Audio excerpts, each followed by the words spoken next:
The Christmas Eve fireworks bloomed like distant flowers in the night sky, their muffled pops signaling the approach of the holiday. I drove slowly down the familiar road home, a strange unease churning within me. I should have been at home, helping everyone prepare the Christmas Eve feast, but an urgent meeting with our international partners had held me until now. I sighed, a sliver of guilt creeping in. My husband, Liam, would be displeased, though he understood the demands of my job. His family, his parents, Arthur and Eleanor, and his younger sister, Lily, had always shown me nothing but understanding and affection. The lights of our villa glowed warmly ahead. From a distance, I could already smell the rich aroma of the holiday dinner mingling with the crisp winter air. The thought of our family gathered together brought a faint smile to my lips, melting away the day's exhaustion. I decided to park in a hidden corner of the garden for a little surprise, planning to sneak in and give everyone a playful scare. Tiptoeing along the garden wall, I approached the slightly ajar kitchen window. The sounds of laughter from within warmed my heart, but the words that followed froze me to the core, as if a bucket of ice water had been dumped over me in the dead of winter. "Is everything ready?" It was Eleanor, Liam's mother. "Don't worry, Mother. I've ground the powder. As soon as she gets here, I'll sprinkle it into her wild mushroom soup. It's her favorite. She'll never suspect a thing." That was Liam's voice. My loving husband, sounding so chillingly calm. Each word was a knife twisting in my heart. My father-in-law, Arthur, added in a low voice, "Make sure it finishes her. That girl is too clever. One small mistake and everything is ruined. Once she's dead, her old man's entire fortune will be ours. 10 million euros is not a small sum." The girlish giggle of Lily, my sister-in-law who always acted so sweet, was grotesque. "Then I can finally buy that sports car I've always wanted and travel the world. My sister-in-law is so lucky, helping the whole family even in death." My body trembled violently. The fireworks, the cold, the festive air, it all vanished. Before me was only a suffocating fog. The family I cherished, the man I loved with all my heart, were plotting my murder to seize my father's assets. My father, who was fighting a severe illness in the hospital, who had entrusted his entire legacy to me and his dearest son-in-law. The shock was overwhelming, a coldness that seeped into my bones. I didn't scream. My trembling hand slowly raised my phone and pressed the record button. I had to have proof. Every word they spoke was irrefutable evidence of their unforgivable crime. I held my breath as they discussed how to dispose of my body, how to feign grief. They had planned everything, every single detail, as if discussing a business deal, not a human life. When their conversation paused, I knew I couldn't wait another second. I had to get out. Forcing my legs to move, I retreated into the shadows. I took a deep, shaky breath, composed my voice, and dialed my own number. As the phone rang in my purse, I stepped out of the darkness and walked into the house as if nothing had happened. "I'm home," I announced, my face a mask of normalcy. They all flinched. Liam's expression flickered with panic before settling into a fake smile. "Darling, you're back. We were waiting for you. Come, dinner is getting cold."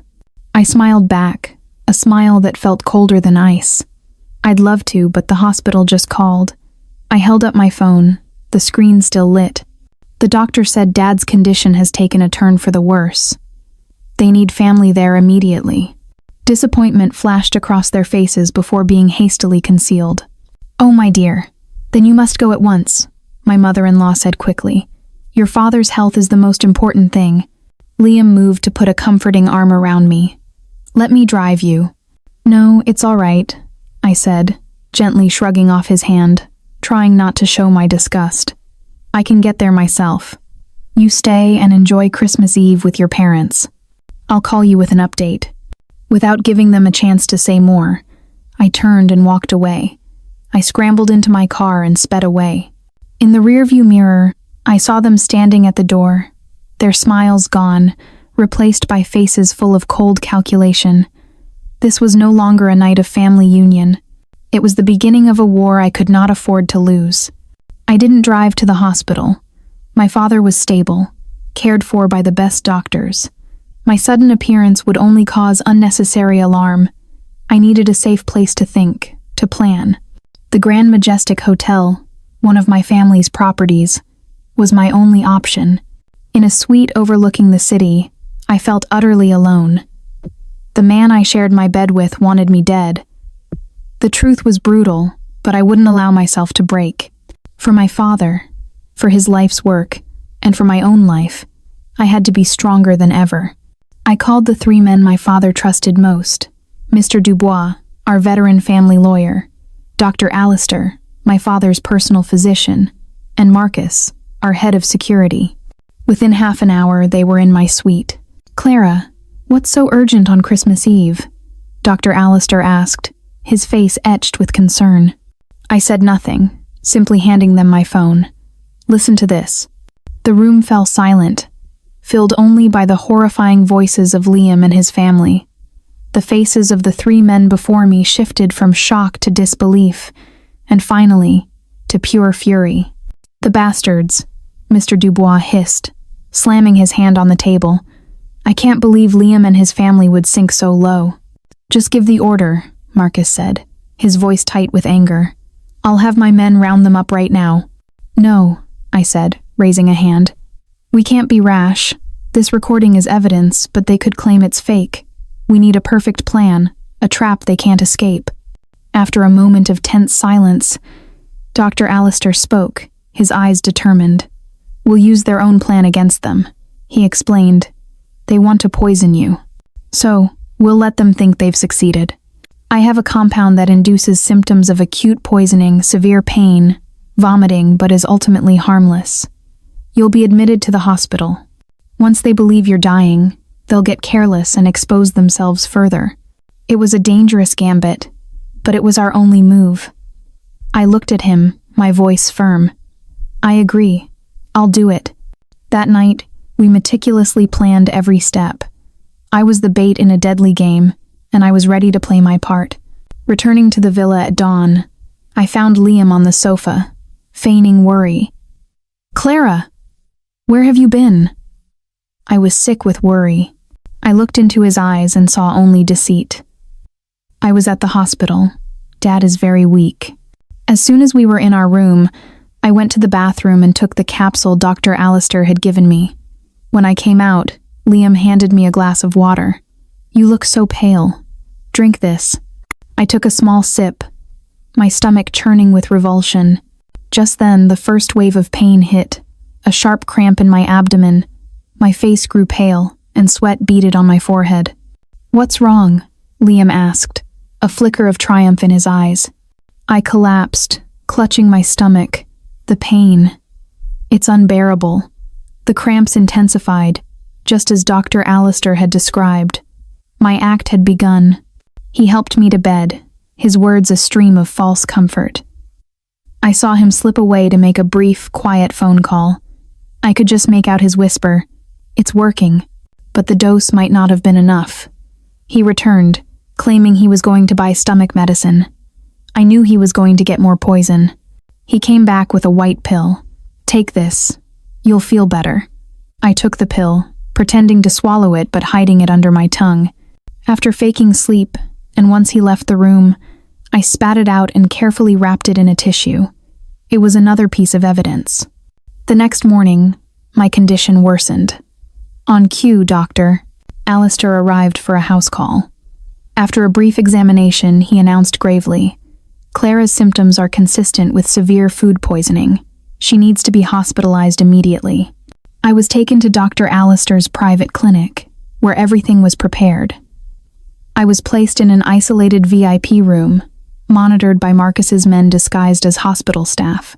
Liam and his family played the part of the worried relatives, but we quickly discovered a listening device they had planted behind a painting. We decided to use it. In a staged conversation, I asked Dr. Alistair, "What's wrong with me?" "We're not sure," he said loudly enough for the bug to pick it up. "We found an unknown toxin in your blood, but we can't identify it yet. You must have eaten something bad outside." The enemy had another card to play. We discovered that one of the nurses, Chloe, was a distant relative of Liam's family. She was their inside woman. A new, more dangerous trap was being set.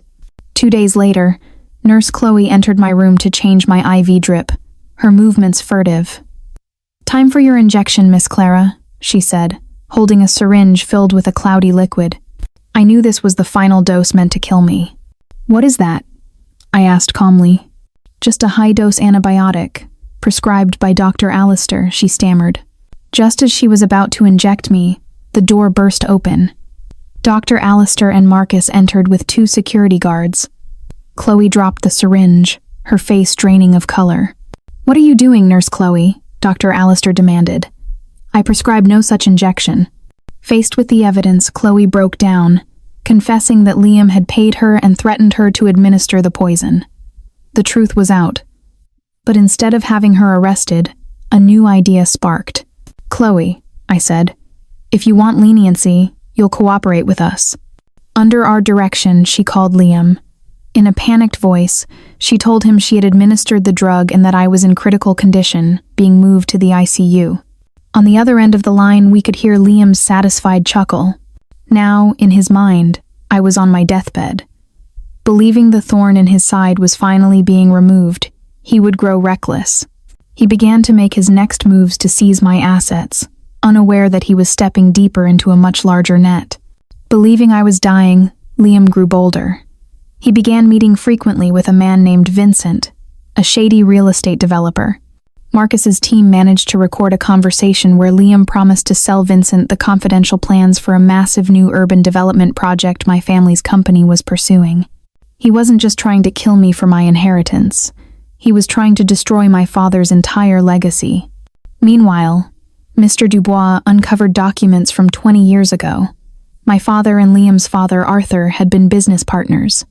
A building they constructed collapsed, killing 2 workers and leaving 1 missing.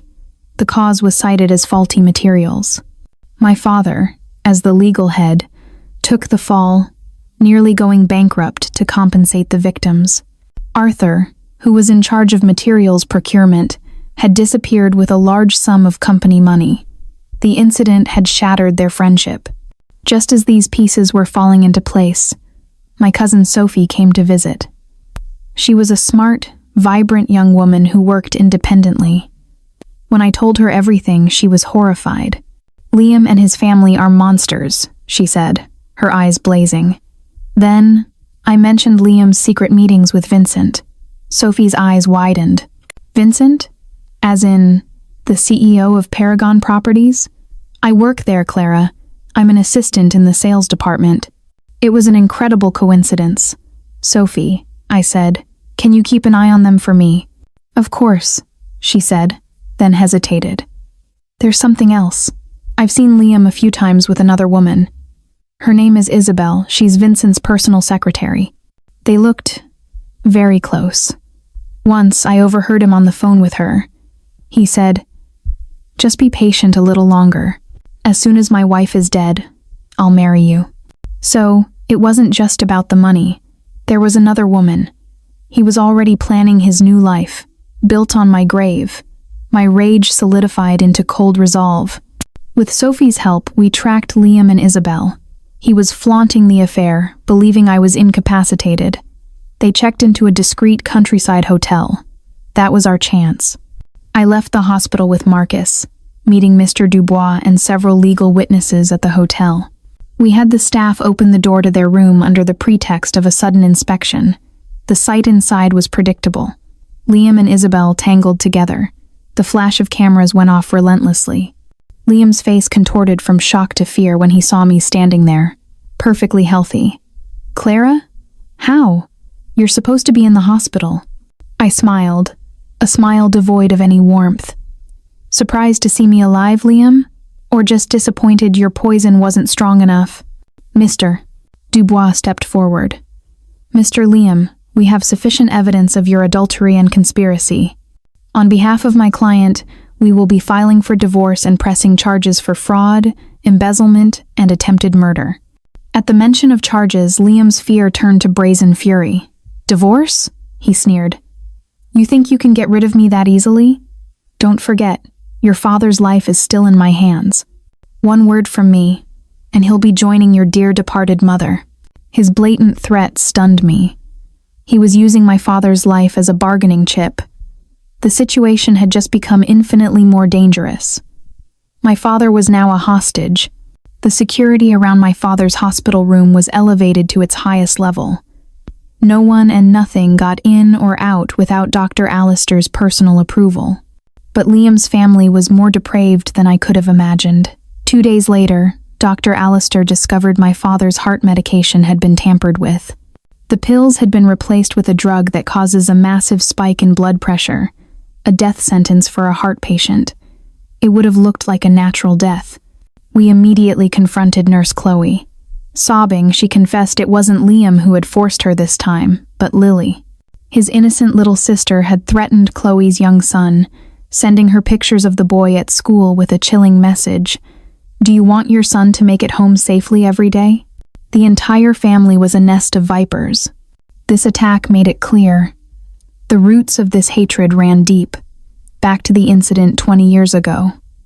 I hired a private investigator who tracked down the old foreman from the collapsed construction site. He revealed that just before the collapse, Arthur had a furious argument with one of the workers who later died, a man named Mr. Ivan. Ivan had discovered Arthur's fraud with the building materials and threatened to expose him. At the same time, we discovered that an employee in my own company, a quiet woman named Helena, was the daughter of another victim from that accident. I arranged a discreet meeting. Helena confessed a shocking truth. Before meeting me, Liam had dated her. He had used her to ensure she held no suspicions about her father's death, then callously discarded her when he found a more valuable target, me. Betrayed and heartbroken, Helena had stayed at the company, waiting for a chance to find the truth. "I'll help you," she said, her eyes burning with a desire for justice. Liam, frustrated by his failed attempts, grew desperate. He hired a group of thugs to stage a fatal car accident. The plan was to ambush the ambulance that was supposedly transferring me to an overseas facility. We let the plan proceed, but with a twist. The ambulance was reinforced, and inside were not medics, but Marcus's elite security team. The ambush occurred exactly as planned. The thugs were swiftly apprehended and immediately implicated Liam. However, with only their testimony, the police couldn't hold him. He walked free once more. It was time for me to go on the offensive. We orchestrated a small, controlled car accident for Liam. We had his brakes subtly tampered with, causing them to fail at low speed on a deserted road, sending his car into a pre-placed pile of construction sandbags. He was taken, shaken but largely unharmed, to the same hospital where I was staying. This was the opening for my grandest performance. I had Dr. Alistair announce that the shock of hearing about my husband's accident had miraculously woken me from my coma.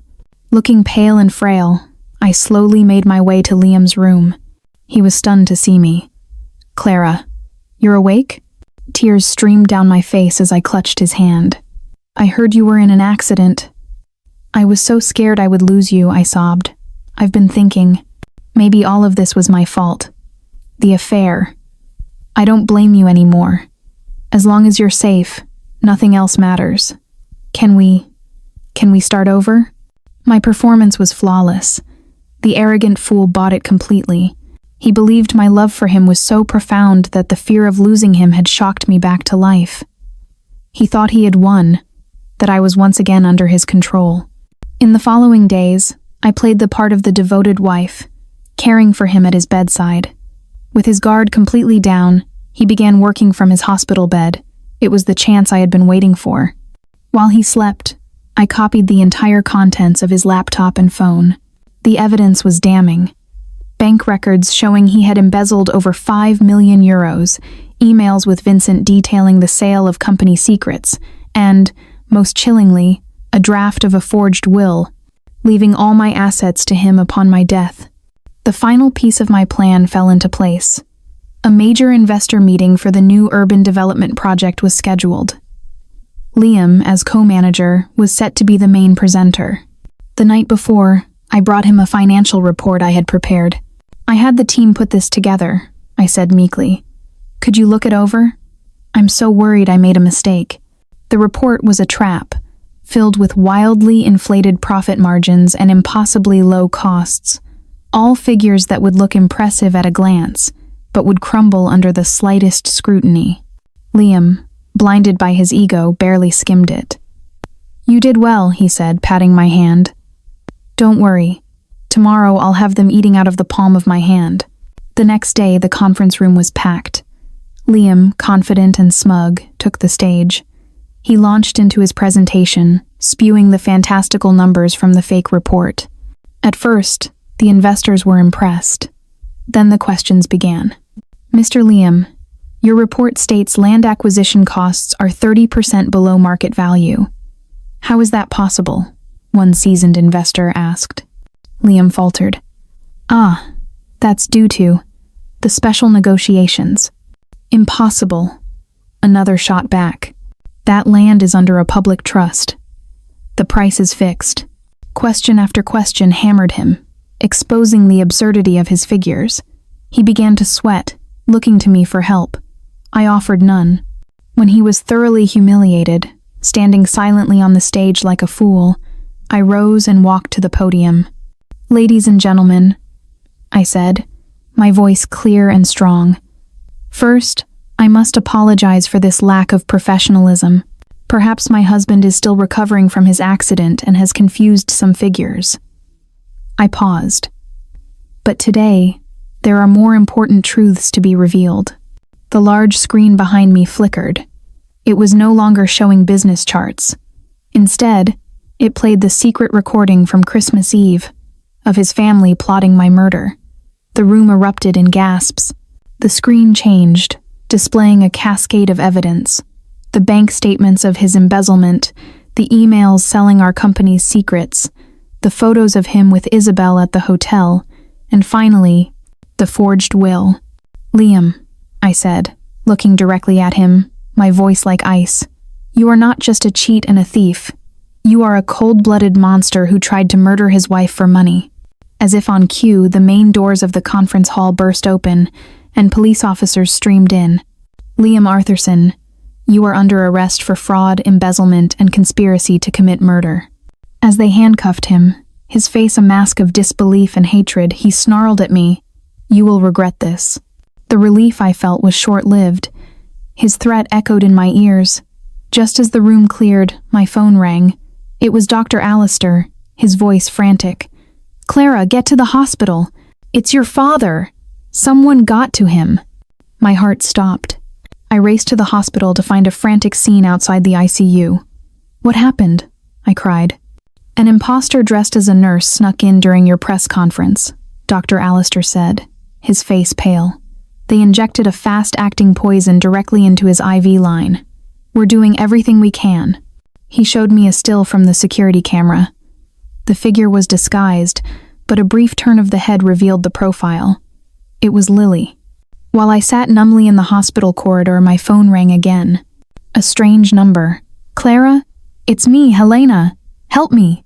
I founded the proof of what Arthur did, but they saw me. They're chasing me." "Where are you?" I yelled, jumping to my feet. "The old warehouse is by the docks. Come alone. Don't call the police or they'll kill me." The line went dead. I knew it was a trap. But what if it wasn't? I couldn't risk Helena's life. I sent a quick, coded text to Marcus with the location, telling him it was an ambush and to follow me discreetly with the police. Then I drove. The warehouse was dark and derelict. I stepped inside, and the heavy iron door slammed shut behind me. Arthur and Lily emerged from the shadows. Behind them, Helena was bound and gagged. "Welcome, dear daughter-in-law," Arthur sneered. Suddenly, he lunged, pressing a cloth soaked in chloroform over my face. The world faded to black. I woke up tied to a chair. Arthur tossed a stack of papers into my lap contract, signing over my entire fortune to Lily. "Sign it, and I'll give you a quick death," he said calmly. "Refuse, and I'll make you beg for it." In that moment of terror, I remembered. Sophie had given me a small, ornate hair clip. It was more than jewelry. It contained a tiny GPS tracker and a panic button. As I pretended to break down, sobbing and agreeing to sign, I managed to press my head back against the hard edge of the chair, activating the button. They untied one of my hands. As I deliberately signed my name with slow, shaky strokes, buying precious seconds, Arthur raised a knife. Time to say goodbye. Suddenly, the warehouse doors crashed inwards. Blinding headlights flooded the space. "Police! Drop your weapons!" Marcus and a team of armed officers swarmed in, subduing Arthur and Lily in seconds. The tiny hair clip had saved my life. The arrest led to a full search of their villa. In a secret drawer, police found forged documents from the 20-year-old construction project. But the most horrific discovery was in the basement. Beneath a slab of newly poured concrete, they unearthed a human skeleton. Forensic analysis quickly identified the remains as Mr. Ivan, the missing worker who had argued with Arthur 2 decades ago. The collapse hadn't been an accident. It was a cover-up for a murder. Faced with the undeniable proof, Arthur confessed everything. He had killed Mr. Ivan to silence him, then orchestrated the collapse to kill other potential witnesses and frame my father, whom he had always envied.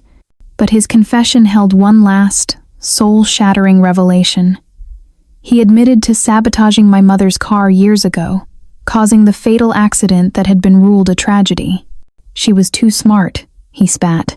She was starting to suspect. At the trial, justice was absolute. For his multiple murders, Arthur was sentenced to life in prison without the possibility of parole. Liam received a life sentence for his role, and Lily was given 20 years. The day of the sentencing, the sky was a brilliant, clear blue. I felt my mother's spirit, and the spirits of all his victims could finally rest in peace. In the year that followed, life found a new rhythm. Miraculously, my father began to recover. The knowledge that justice had been served was the best medicine. I officially took over as CEO of the company, my leadership solidified. With a portion of our profits, I established a charitable foundation in my mother's name, dedicated to helping women who are victims of domestic violence and fraud. Another Christmas Eve arrived. The air was filled with the sound of carols and the scent of pine. In our warm, brightly lit home, my father, though still in a wheelchair, was rosy-cheeked and smiling. Sophie, now my right hand at the company, sat beside him. We raised our glasses, not to forget the past, but to toast the future. The long storm was over. A new day had dawned, full of light and hope. Use arrow up and arrow down to select a turn, enter to jump to it, and escape to return to the chat.